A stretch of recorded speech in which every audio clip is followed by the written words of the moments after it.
पहाड़ों पर बर्बादी के ओले। अगले 9 अप्रैल तक यूपी के 18 जिलों में अलर्ट। और साथ ही दिखाएंगे टावर पर ड्रामा, प्यार में कारनामा।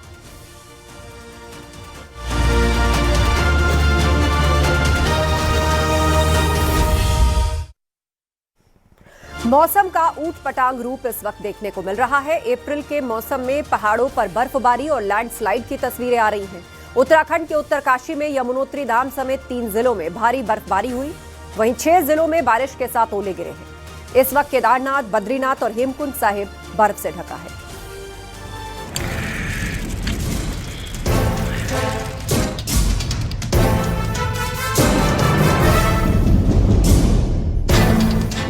वेस्टर्न डिस्टरबेंस के असर से उत्तर भारत के मौसम में बड़ा बदलाव देखने को मिल रहा है। उत्तराखंड के उत्तरकाशी में यमुनोत्री धाम समेत 3 जिलों में भारी बर्फबारी हुई है। वहीं 6 जिलों में बारिश के साथ ओले गिरे हैं।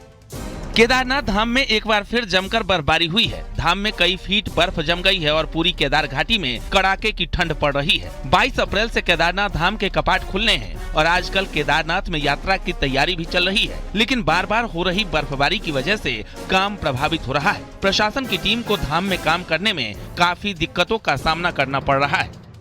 हेमकुंड साहिब में भी लगातार बर्फबारी हो रही है, जिससे वहां लगभग 8 फीट बर्फ जमी हुई है। पैदल मार्ग पर 10 फीट तक बड़े बड़े ग्लेशियर आए हुए हैं। इस बीच गुरुद्वारा ट्रस्ट की टीम हेमकुंड साहिब पहुंची और पवित्र गुरुद्वारा क्षेत्र का निरीक्षण किया। टीम का कहना है कि लगातार हो रही बर्फबारी के बाद 8 फीट तक बर्फ हेमकुंड साहिब में जमी हुई है। वहीं पैदल मार्ग को श्रद्धालुओं के लिए खोलने के लिए भारतीय सेना की टुकड़ी 15 अप्रैल के बाद गोविंद घाट से हेमकुंड के लिए रवाना होगी।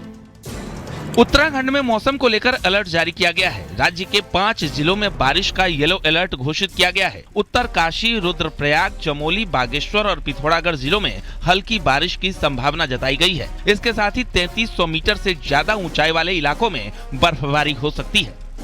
Bureau report, news 18।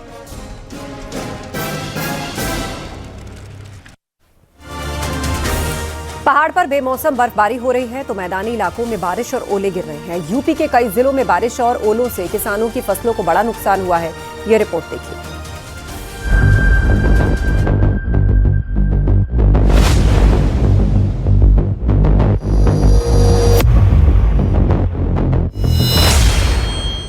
बेमौसम बरसात और ओले गिरने से यूपी के कई जिलों में किसानों की फसलें खराब हो गई।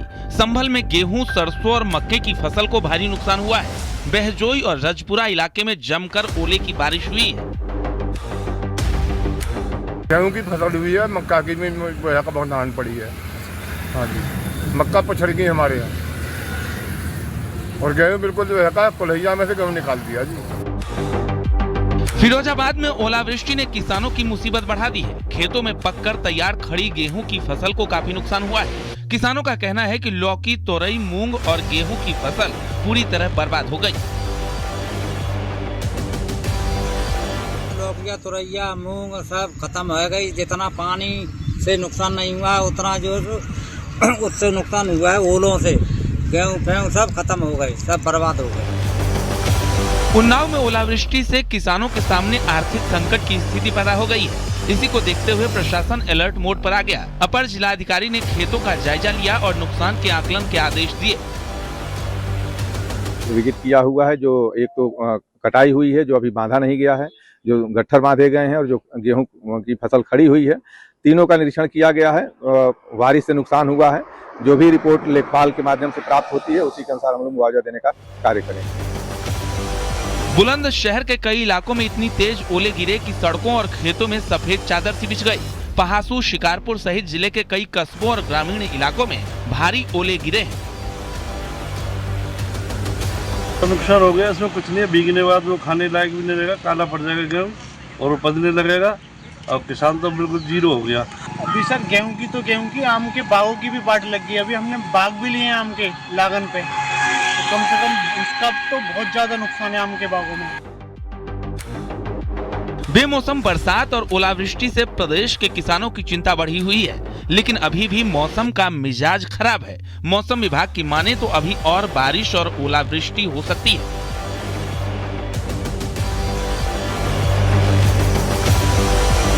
अप्रैल तक मौसम इसी तरह से बना रहेगा, जिसके बाद में जो पश्चिमी विक्षोभ है वो कमजोर पड़ेगा और 10 अप्रैल से मौसम धीरे धीरे साफ होने लगेगा। यानी कि कुल मिलाकर देखा जाए तो फिलहाल यूपी में मौसम का उतार चढ़ाव लोगों को गर्मी से राहत तो देगा, लेकिन इस दौरान आंधी, पानी और तूफान से सतर्क रहने की भी आवश्यकता है। कैमरा पर्सन मनोज शाही के साथ नीतिका दीक्षित, न्यूज 18 लखनऊ।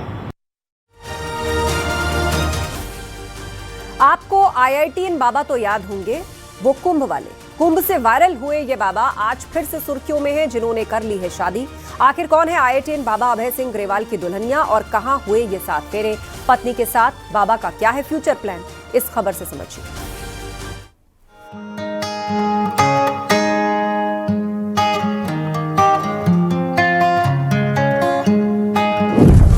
IITN बाबा के 7 फेरे। कौन है IITN बाबा की दुल्हनिया?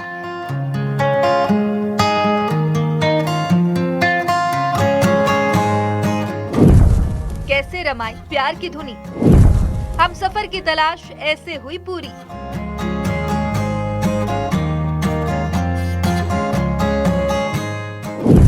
इंजीनियर पत्नी के साथ बाबा का सफर।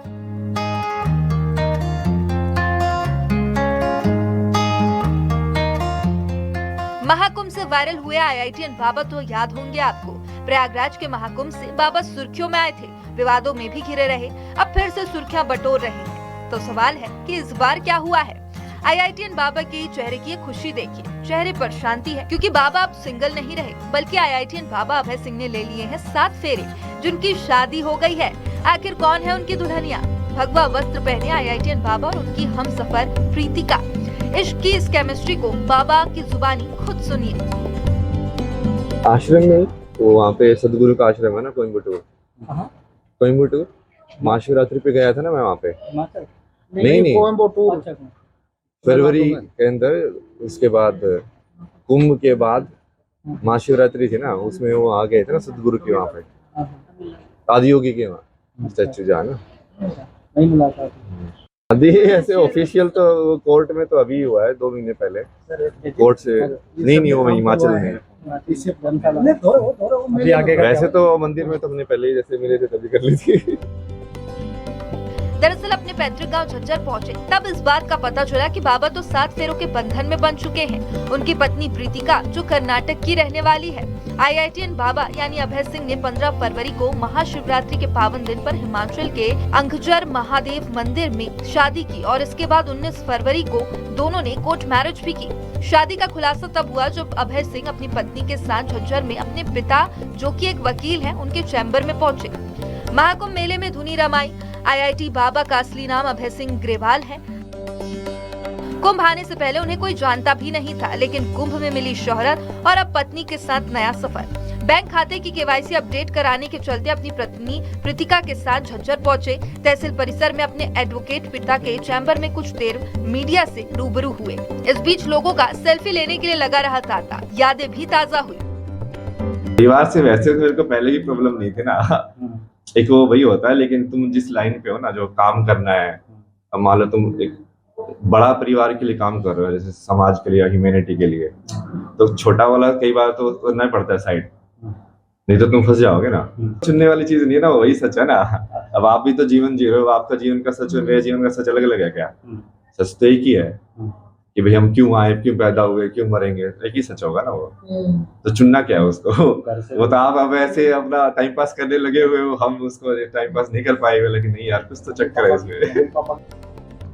IITN बाबा और अभय सिंह ने 2008 में IIT बॉम्बे से एरोस्पेस इंजीनियरिंग की पढ़ाई की। उसके बाद वो कनाडा चले गए और एक मल्टीनेशनल कंपनी में काम किया। लाखों रुपए का उनका पैकेज था, मगर कनाडा में मन नहीं लगा तो वे वापस भारत आए। यहाँ आकर 1 साल उन्होंने छात्रों को फिजिक्स की कोचिंग दी। कुछ समय तक ट्रैवल ब्लॉगर के रूप में काम किया, लेकिन वहाँ से भी मन उचट गया। फिर वो संत बन गए। महाकुंभ मेले में आकर वो पॉपुलर हो गए। अब पत्नी के साथ सनातन यूनिवर्सिटी चलाने का प्लान है। हरियाणा से प्रदीप धनकर की रिपोर्ट, न्यूज 18, मध्य प्रदेश, छत्तीसगढ़।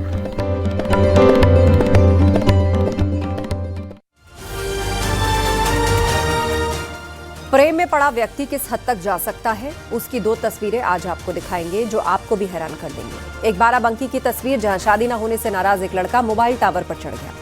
दूसरी तस्वीर रायबरेली की, जहां एक लड़की अपने प्रेमी के लिए टावर पर चढ़ गई।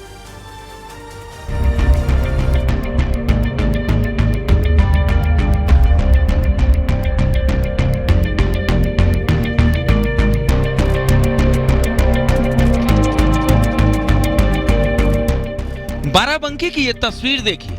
मोबाइल टावर से उतरते शख्स ने टावर पर चढ़कर जमकर बवाल मचाया था। प्रेमिका से शादी नहीं होने से नाराज ये लड़का, जिसका नाम नितिन रावत है, मोबाइल टावर पर चढ़ गया था। मौके पर लोगों की भीड़ जुट गई, पुलिस को बुलाया गया, लेकिन ये टावर पर चढ़कर शोले का वीरू बना रहा। करीब 2.5 घंटे तक ड्रामे के बाद किसी तरह से ये उतरा, जिसके बाद पुलिस ने इसे हिरासत में लिया। अब ये तस्वीर देखिए। यहाँ के टावर पर लड़का नहीं बल्कि लड़की बैठी है। इसकी कहानी और भी दिलचस्प है। मामला रायबरेली के गुरुबख्शगंज थाना क्षेत्र के युवराज गांव का है, जहां के लड़के पर नाबालिग लड़की को भगाने का आरोप लगा था, जिसे पुलिस ने गिरफ्तार कर जेल भेज दिया। लेकिन नाबालिग लड़की उसकी प्रेमिका निकली और वो अपने प्रेमी की गिरफ्तारी से नाराज होकर मोबाइल टावर पर चढ़ गई, जिससे इलाके में हड़कंप मच गया। प्रेमी की गिरफ्तारी से नाराज लड़की टावर से डिमांड करने लगी कि लड़के को उसके सामने अभी हाजिर करो। सूचना पर पहुंची पुलिस और स्थानीय लोगों ने घंटों मशक्कत और समझा बुझाकर लड़की को सुरक्षित नीचे उतारा। टावर में चल गए सारा। हम लोग जब फोन आया तो हम लोग तुरंत आ गए यहाँ पे। नहीं उतर रहे थे तब पुलिस प्रशासन बुलाए। कौन कौन नहीं उतर रहा था? लड़की। फिर क्या हुआ? हाँ, फिर क्या घटना हुई? वो कह रहे जो जेल में बंद है उसको हाजिर करो। इन दोनों घटनाओं की चर्चा इलाके में हो रही है। वीडियो भी जमकर वायरल हो रहे हैं। कुछ लोग इसका मजाक भी बना रहे हैं तो कुछ कह रहे हैं प्यार का चक्कर जो न करवाए। Bureau report, news 18।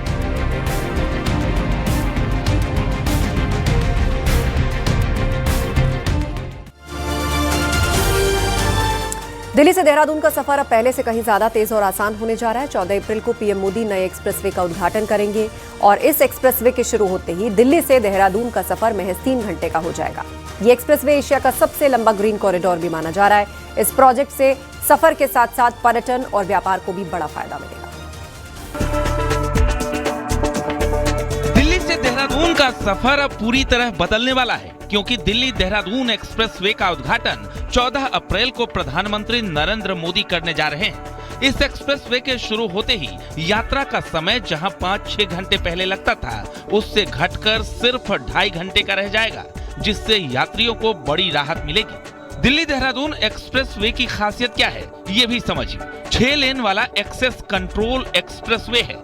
लंबाई करीब 210 किलोमीटर है। कार की स्पीड लिमिट इस एक्सप्रेसवे पर 100 किलोमीटर प्रति घंटे होगी। महज 2.5 घंटे में दिल्ली से देहरादून का सफर होगा। इस एक्सप्रेसवे पर एशिया का सबसे बड़ा वाइल्ड लाइफ कॉरिडोर बनाया गया है। 2 एक्सप्रेसवे और 5 नेशनल हाईवे से कनेक्ट होंगे।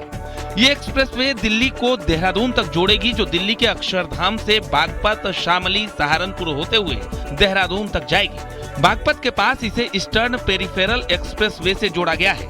इस एक्सप्रेसवे की सबसे बड़ी खासियत है इसका वाइल्ड लाइफ कॉरिडोर। 12 किलोमीटर लंबा एलिवेटेड कॉरिडोर है। एशिया का सबसे लंबा वाइल्ड लाइफ कॉरिडोर है। राजाजी नेशनल पार्क के ऊपर इसे बनाया गया है। हाथियों के लिए इसमें विशेष अंडरपास और एनिमल क्रॉसिंग बनाए गए हैं। इस एक्सप्रेसवे को जानवरों की सुरक्षा को ध्यान में रखकर बनाया गया है, ताकि वे नीचे जंगल में बिना किसी बाधा के घूम सकें। सड़क को ऊंचा बनाकर नीचे से जानवरों के आने जाने का रास्ता खुला रखा गया है। साथ ही हजारों पेड़ों को कटने से बचाया गया है, जिससे पर्यावरण और विकास के बीच संतुलन बनी रहे। इस परियोजना से न केवल सफर आसान होगा, बल्कि उत्तराखंड में पर्यटन को भी बढ़ावा मिलेगा। मसूरी, हरिद्वार और ऋषिकेश जैसे स्थानों तक पहुंच अब पहले से ज्यादा तेज और सुविधाजनक होगी। Bureau report, news 18।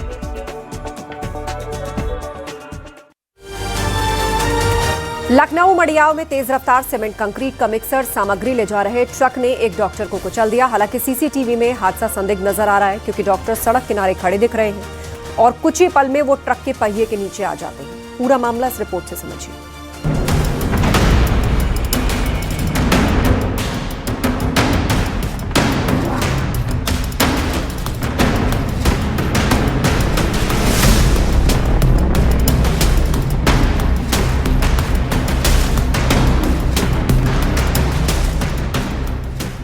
सबसे पहले सीसीटीवी की ये तस्वीर देखिए, जिसमें एक कंक्रीट मिक्सर ट्रक जा रहा है और आगे से मुड़ रहा है। हालांकि तस्वीर साफ नहीं दिखती, लेकिन जैसे ही ट्रक मुड़ता है, पीछे वाले टायर में एक शख्स आ जाता है। यह सीसीटीवी की दूसरी तस्वीर है, जिसमें आपको साफ दिखाई दे सकता है कि सड़क किनारे 2 लोग खड़े हैं, लेकिन जब ट्रक मुड़ता है तो एक आदमी उसके टायर के नीचे आ जाता है और ट्रक का पहिया शख्स के सिर पर चढ़ जाता है और उसकी मौके पर ही मौत हो जाती है। मामला संदिग्ध इसलिए लग रहा है क्योंकि ट्रक की रफ्तार ज्यादा तेज नहीं दिखती। अगर रौंदता तो सड़क पर खड़े दोनों शख्स की जान जा सकती थी, लेकिन एक ही व्यक्ति चपेट में आता है। यह घटना है लखनऊ के IIM रोड के शालीमार गार्डन बे के गेट की और हादसे में जिसकी मौत हुई है वो डेंटल सर्जन डॉक्टर जयप्रकाश थे। आरोप है कि घटना के बाद मिक्सर चालक ने गेट पर तैनात सुरक्षा कर्मी को भी रौंदने की कोशिश की। उसने किसी तरह जान बचाई। पुलिस ने डॉक्टर के बेटे देवांश की तहरीर पर मुकदमा दर्ज कर मिक्सर को कब्जे में ले लिया है और ड्राइवर को भी हिरासत में ले लिया है। कानपुर के KPM अस्पताल में डेंटल विभाग में सर्जन के पद पर तैनात जयप्रकाश IIM रोड के शालीमार गार्डन बे में परिवार के साथ रहते थे। वो वीकेंड पर घर आते थे। पत्नी डॉक्टर अर्चना KGMU में प्रोफेसर हैं। उन्होंने बताया कि शनिवार को पति कानपुर से ड्यूटी कर लौट रहे थे। वो शालीमार गार्डन बे के गेट पर खड़े होकर बेटे देवांश का इंतजार कर रहे थे। इसी बीच परिसर के अंदर तेजी से निकले मिक्सर ट्रक ने उन्हें टक्कर मार दी। टक्कर लगने से वो गिर गए। ट्रक के पिछले पहिए उनके ऊपर से निकल गए। गेट पर तैनात सुरक्षा कर्मी ने जब ट्रक रुकवाने का प्रयास किया तो चालक ने ट्रक की स्पीड बढ़ा दी और कट मारकर उसे भी कुचलने का प्रयास किया। लोगों ने बताया कि कॉलोनी में निर्माण कार्य चल रहा है और मिक्सर वहीं से निकला था। घटना के बाद से परिवार सदमे में है। Bureau report, news 18।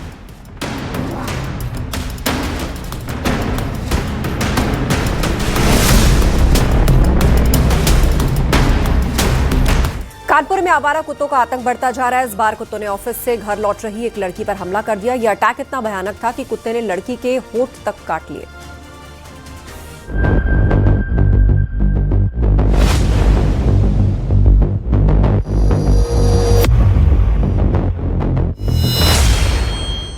कानपुर शहर में आवारा कुत्तों का आतंक दिन ब दिन बढ़ता जा रहा है। शनिवार को बर्रा निवासी 20 वर्षीय निकिता कुशवाहा पर कुत्ते ने भयानक हमला किया, जिसने पूरे इलाके में दहशत फैला दी। जानकारी के मुताबिक निकिता किदवई नगर स्थित तुलसियान टेक्सटाइल कंपनी में नौकरी करती है। जब वो ऑफिस से निकलकर ऑटो से सजान चौराहे पर उतरी, जैसे ही दूसरे ऑटो में बैठने के लिए आगे बढ़ी, अचानक एक आवारा कुत्ता झपटा और उसे घायल कर दिया। इस हमले में युवती बुरी तरह घायल हो गई। उसके होंठ फट गए और चेहरे पर चोट लग गई। आसपास खड़े लोगों ने किसी तरह कुत्ते को भगाया। फिलहाल डॉक्टरों ने निकिता के होठों की सर्जरी कर दी है। निकिता के परिवार का आरोप है कि अगर नगर निगम और स्थानीय प्रशासन सख्ती से कैचिंग दस्ते का अभियान चलाते तो शायद ये घटना न होती। घर आई, फिर हमने हाईलाइट ले गए, उसके बाद KMC ले गए, उसके बाद हमने यहाँ पर। कानपुर में आवारा कुत्तों के हमलों की ये पहली घटना नहीं है। इससे पहले भी कई हमले हुए हैं। बीते महीने मार्च में जाजमऊ के मनोहर नगर में 12 साल के बच्चे पर कुत्तों ने हमला किया था, जिसमें बच्चे को 10 टांके लगे थे। अब इस घटना ने एक बार फिर प्रशासन की कार्रवाई पर सवाल खड़े कर दिए हैं। Bureau report, news 18।